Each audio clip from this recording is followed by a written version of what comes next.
السلام علیکم ورحمۃ اللہ وبرکاتہ۔ ایک صاحب کا سوال ہے کہ اسکول یا مدارس وغیرہ میں بچوں سے مالی جرمانہ لینا، اس کا کیا حکم ہے؟ مالی جرمانے کا مطلب یہ ہے کہ مثلا کوئی بچہ اسکول ٹائم پر نہ آئے یا مدرسے میں ٹائم پر نہ آئے یا اسی طرح غیر حاضری کرے یا اس طرح سبق میں غفلت کرے، تو ان سب بنا پر تعدیباً اس سے مالی جرمانہ لینا 10، 20، 50 روپے، تو اس کا شریعت میں کیا حکم ہے؟ تو محترم، اس کا جواب یہ ہے کہ ہمارے احناف کے مذہب کے مطابق اسکول اور مدارس کے بچوں سے ان کی کسی بھی غلطی کی وجہ سے یا غیر حاضری کی وجہ سے یا اسکول مدرسے میں ٹائم پر نہ آنے کی وجہ سے یا اسباق نایاد ہونے کی وجہ سے یا کسی اور غفلت کی وجہ سے کسی صورت میں بھی ہمارے شریعت میں کسی سے مالی جرمانہ لینا جائز نہیں ہے،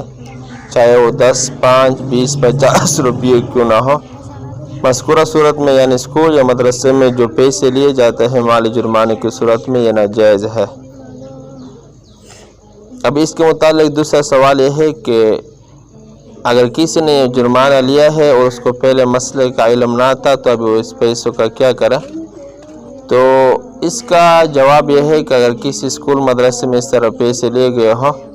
تو یہ نہ بچوں کے انعامات میں استعمال کر سکتے ہیں، نہ کسی اور چیز میں استعمال کر سکتے ہیں، نہ اسکول کا انتظامیہ اور مدرسے کا انتظامیہ استعمال کر سکتا ہے۔ بس یہ جرمانہ جن بچوں سے لیا ہے انہی بچوں کو دوبارہ واپس کرنا ہوگا، اس کا یہی حال ہے۔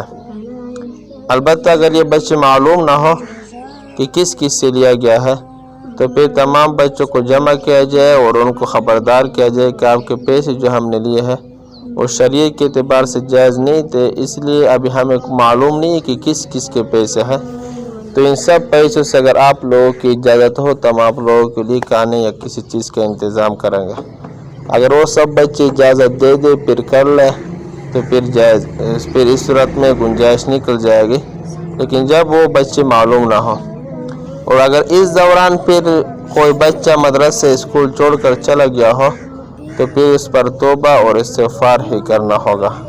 خلاصہ یہ نکلا کہ مالی جرمانہ لینا کسی صورت میں بھی جائز نہیں ہے اور نہ اسکول اور مدرسے کے انتظامیہ کے لیے اس کا استعمال کرنا جائز ہے۔